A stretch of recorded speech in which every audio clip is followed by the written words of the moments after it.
It is a June morning in the valley, and you are standing at the edge of a garden that should not be possible. It is not a big piece of ground. You could walk the length of it in 20 paces and cross it in 10. But it is so heavy with food that the plants are leaning on one another to stay up. Beans climbing to the height of a man. Tomatoes so thick on the vine that the stems have been tied twice to keep from breaking. Cabbages the size of a baby's head sitting in rows. And squash running out under everything like water finding its way downhill. There is not a chemical bottle within a mile of this place. There is no tractor. There is no sprinkler system with a timer on it. No bag of blue crystals from the garden center. No bottle with a skull printed on the back. There is an old woman with a hoe, and there is dirt under her fingernails, and there is a bucket by the gate that has kitchen scraps in it. And I want you to hold that picture in your mind next to your own garden, because I would guess your garden is trying. I would guess you have watered it and worried over it and bought things for it, and I would guess it has never once looked like this. Now here is what I want you to understand before we go a step further. The difference between that garden and yours is not money. It is not luck, and it is not some green thumb that the good Lord handed to one person and withheld from another. The difference is 50 small things, 50 little pieces of knowing, most of them costing nothing at all, most of them using something you threw in the bin this very week. And every one of them was worked out by people who could not run to the store when something went wrong, because there was no store, and there was no money, and if the garden failed, the family did not eat. That is a hard schoolmaster, but it teaches well. My name is Amos. I am Amish, and I farm a piece of ground in a green valley in Ohio, the same ground my father worked and his father before him. I did not learn these things from a book. I learned them from my grandmother, who fed 11 children off a plot smaller than most folks' lawns, and who never in her life bought a single thing to put on her soil. Today I am going to hand you 50 of them, and I am not going to just rattle them off at you like a man reading a list, because a list you will forget by supper. I am going to give them to you in 7 families, because once you understand the family, you will be able to invent the 51st yourself. That is the difference between being handed a fish and being taught the water. So, 7 families, the feeding of the soil, the keeping of the seed, the defending without poison, the carrying of the water, the warmth and the vessel, the order of things, and the tools. Let us begin where every garden begins, which is under your feet. The first family, the feeding of the soil. Here is the whole truth of this family in one sentence, and if you take nothing else from today, take this. You do not feed the plant. You feed the soil, and the soil feeds the plant.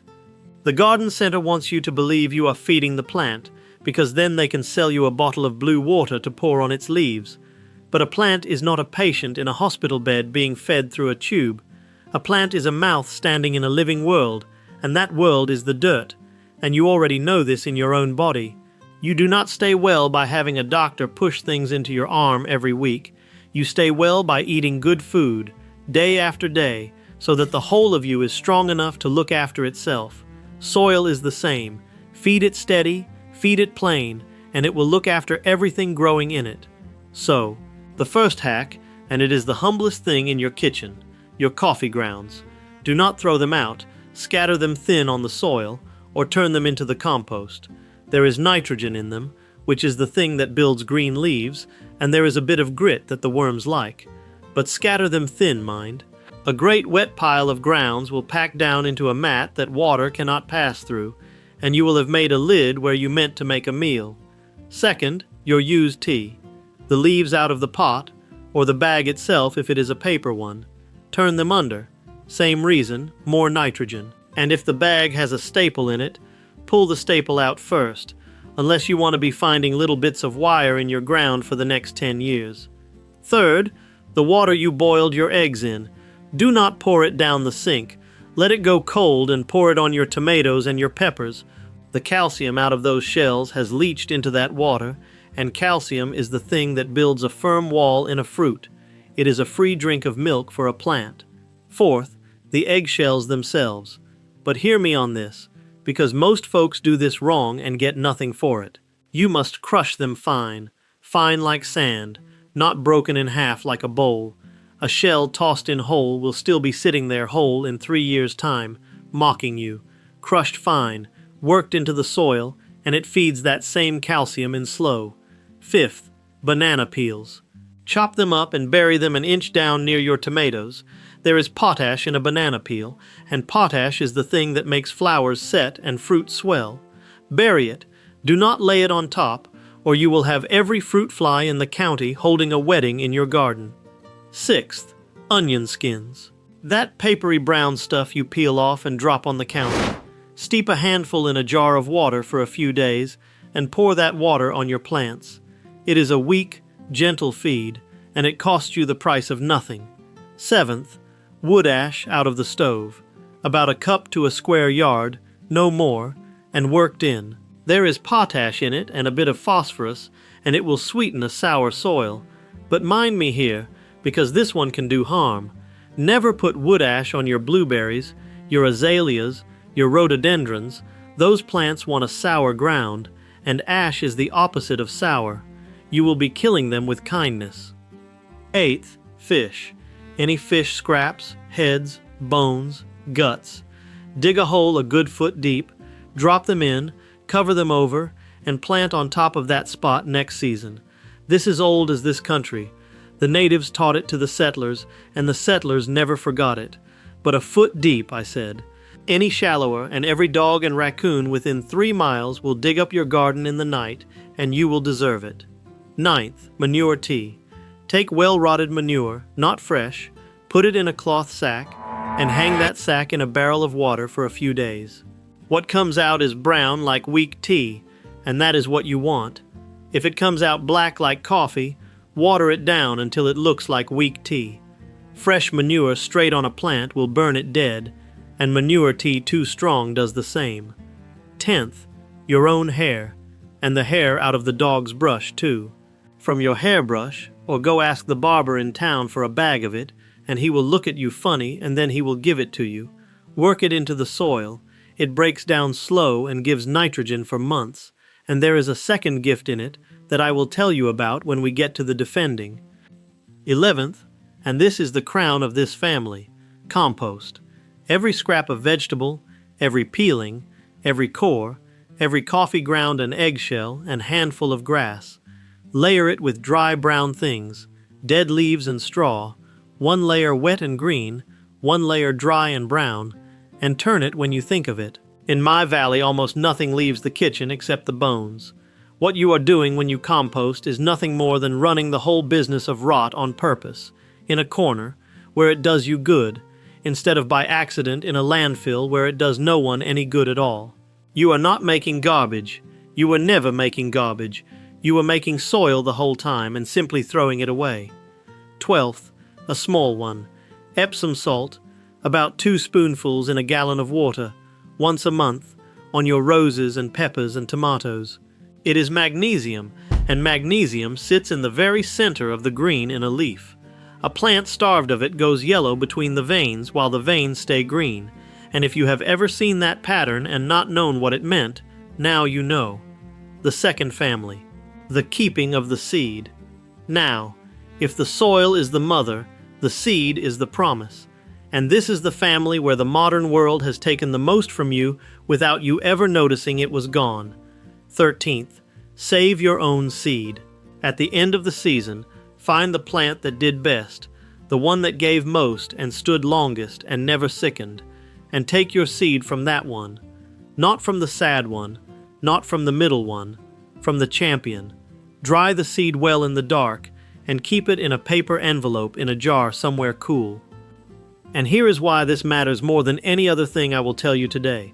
When you save seed from your best plant, and then next year you save seed from the best of those, and on, you are slowly breeding a plant that belongs to your ground, your soil, your rain, your bugs, your weather. After 10 years you will have a tomato that no shop on earth can sell you, because it was made by your own garden, and you already understand this, because it is exactly how your family came to look the way it does, generation after generation in one place. A seed bought in a packet is a stranger in your garden. A seed you saved is a native. 14th, Start your seedlings in half an eggshell. Poke a hole in the bottom for the water to run out. Fill it with soil. Plant your seed. When it is time, you plant the whole thing, shell and all, right into the ground. The roots break through. The shell feeds them calcium as it goes, and you never once disturb the plant. 15th. Tiny seeds, the ones like dust, carrots and lettuce and the like. Mix them in your palm with a spoonful of cornmeal or plain sand before you sow. You can see where the pale meal falls, so you sow even, instead of dumping 40 seeds in one spot and none in the next. 16th. Big flat seeds, squash and cucumber and melon. Plant them with the pointed end down. That point is where the root comes out. Put it down and the root goes straight to work. Put it up and the poor thing has to turn itself around underground before it starts. 17th. Sow thicker than you need, then thin the weak ones out when they are a couple inches high. This feels cruel, and every gardener I have ever met hates doing it. Do it anyway. 10 crowded plants fighting each other will give you less than 5 plants with room to breathe. 18th. Pots made from newspaper. Roll a strip around a jar, fold the bottom, fill with soil. Plant the whole pot in the ground and it rots away. The root never knows it was moved. Do not use the shiny colored pages, only the plain gray newsprint. 19th. Half a lemon rind or a citrus peel makes a fine little starting pot for the same reason, and plants right into the ground. 20th. A cutting stuck into a potato. Take your cutting, poke a hole in a good firm potato that has not sprouted, push the cutting an inch in and bury the whole thing. The potato is a pantry full of moisture and starch, and it feeds the cutting while it grows its first roots. It does not always take, but when it takes well. The third family, the defending without poison. Now we come to the bugs. And I need to tell you the thing that the whole poison industry depends on you never understanding. A bug is not a moral failing. A bug is a signal. When one kind of bug takes over your garden, it is because there is nothing there to eat that bug. You have built a table with one dish on it and no guests but the one. The Amish way is not to kill everything that moves. It is to invite so much life into that garden that no single thing can ever run away with it. And you know this in your own body better than you know almost anything. Your gut is full of bacteria, billions of them, and they are not your enemy, they are your guard. When a man takes a strong medicine that kills every bacterium in him, good and bad alike, what happens? Something wicked moves into the empty house and makes him sicker than he was before. A garden sprayed bare is a gut scoured empty. Something always moves in, and it is never the thing you wanted. 21st. Marigolds. Plant them thick around the border and in among your vegetables. The smell confuses the bugs that hunt by smell, and there is something in the roots that the little worms in the soil cannot abide. 22nd. Companion planting, which is the whole idea in one practice. Basil next to your tomatoes. Onions in among your carrots, because the onion smell hides the carrot from the carrot fly, and the carrot smell hides the onion from the onion fly, and the two of them stand there protecting each other all summer. But keep your beans away from your onions. Those two do not get along and never have. 23rd, let a strip of flowers grow at the edge and leave it alone. That is not wasted ground. That is the barracks. That is where your ladybugs and your lacewings and your little wasps live, and they are the soldiers who eat the aphids while you sleep. 24th, now that hare I told you about. Scatter it around the edge. A rabbit or a deer comes to the fence, smells a human, and goes to eat somebody else's lettuce instead. It is a scarecrow made of smell, and it works better than the one made of straw. 25th, straw or clean mulch under your strawberries, your melons, your squash. The fruit lies on dry straw instead of wet dirt. Half the rot in a garden is nothing more than a fruit lying in the mud, and this fixes it for free. Use straw with no seed in it, or you will be weeding your own mulch out for 2 seasons. 26th, crushed eggshell, coarse this time, not fine, in a ring around your tender young plants. A slug is a soft belly dragging itself over broken glass. He turns around. He does not care to. 27th, cinnamon, plain kitchen cinnamon, dusted on the soil of your seedlings. Little seedlings die of a fungus that rots them right at the soil line, standing there fine one day and toppled over dead the next, and cinnamon holds that fungus back. 28th. Baking soda, a teaspoon in a gallon of water, sprayed on the leaves of things that get powdery mildew, your squash and your cucumbers. It makes the leaf surface unfriendly to the fungus. Do it before the mildew takes hold, not after. This is a shield, not a cure. 29th. Vinegar, the plain 5% kind from the kitchen, straight into the crown of a weed growing in a crack or a path on a hot, sunny day. It burns the top clean off. Now hear me plain, because this one gets misused. It does not kill a deep root, so a dandelion in your lawn will laugh at you and come back. And it will kill whatever it touches, so keep it off the leaves of things you love. It is for paths and cracks and gravel, not for the middle of a bed. And I will tell you what I will not tell you. I will not tell you to pour bleach on your ground. Some folks do it.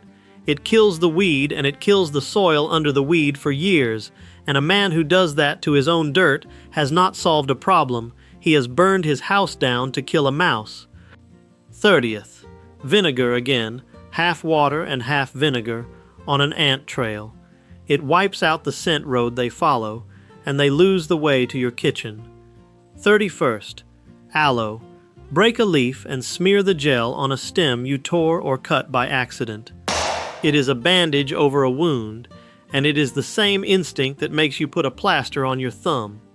32nd, and this one is old and it embarrasses people, so I will say it plain and then move along. Urine, watered down about 1 part in 10, splashed around the perimeter fence, will keep the rabbits off. Never on the plant, never on the leaf, on the boundary, on the ground, and away from anything you are going to eat. It is the same signal as the hair, only louder. The 4th family, the carrying of the water. 33rd, rain barrels. A single inch of rain falling on an ordinary roof will fill more barrels than you have got. That water is soft, it is warm, and it has none of the chlorine that comes out of the town pipe, which is a thing put there to kill life and which does its job on the little life in your soil too. Put a screen of fine mesh over the top of every barrel, always, and you will not raise a single mosquito. Leave it open, and you have built a nursery for them. 34th. Water the soil, not the plant. Water at the root. A leaf that goes to bed wet is a leaf that wakes up sick. 35th. In the hot months, water in the evening or the very early morning. Water at noon in July, and the sun steals the better part of it before it ever reaches a root. 36th. Water deep and less often, not a sprinkle every day. A sprinkle every day teaches a root to stay up at the surface where the water is, and then the one hot week comes and that shallow root cooks. Water deep, and the root chases it down, and a deep root does not care about a hot week. You are not watering the plant, you are teaching the root where to go. 37th. Drip. A pipe with holes in it, or a hose laid along the row, or even a bucket with a pinhole. Slow water goes in. Fast water runs off. 38th. A jar or a clay pot buried to its neck beside a plant, filled with water, seeping out slow through the clay day and night. 4,000 years old, this one. It waters the root and never the leaf and never the air. 39th. 2 or 3 ice cubes on a fussy houseplant is a slow drink instead of a flood. Orchids in particular would rather sip than drown. 40th. Old sponges cut up in the bottom of a big pot.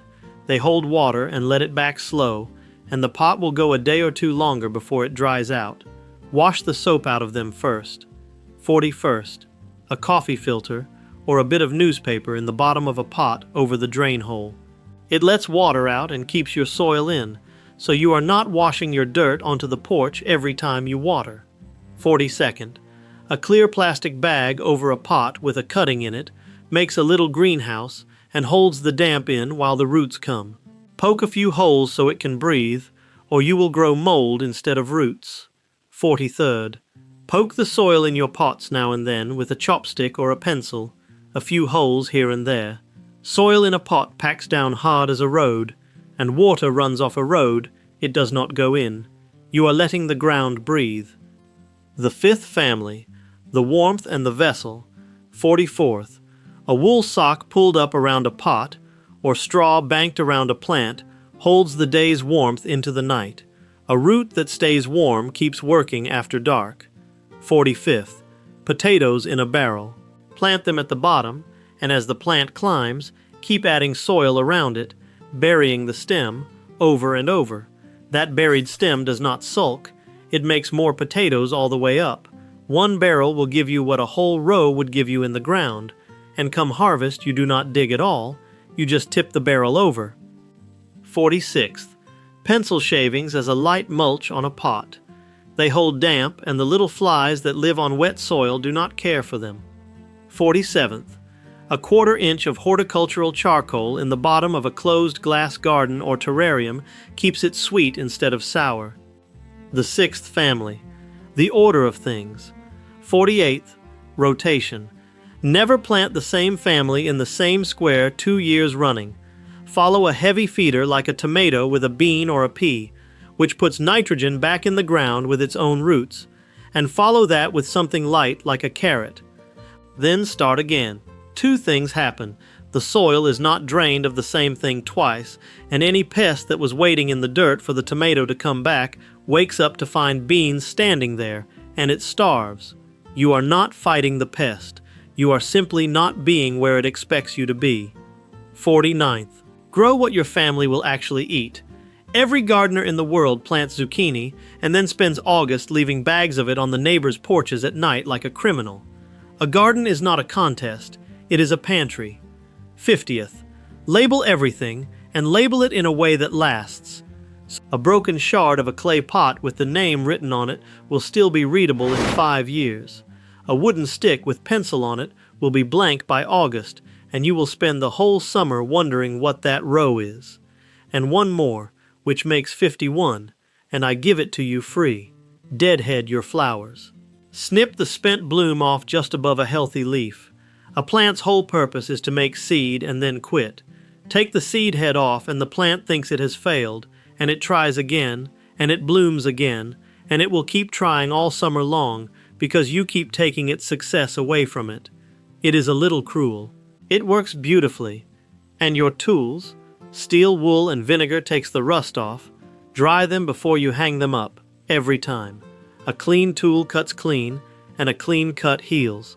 A rusty tool tears, and a tear invites disease. The tool touches every plant in your garden, so a dirty tool is a doctor with dirty hands.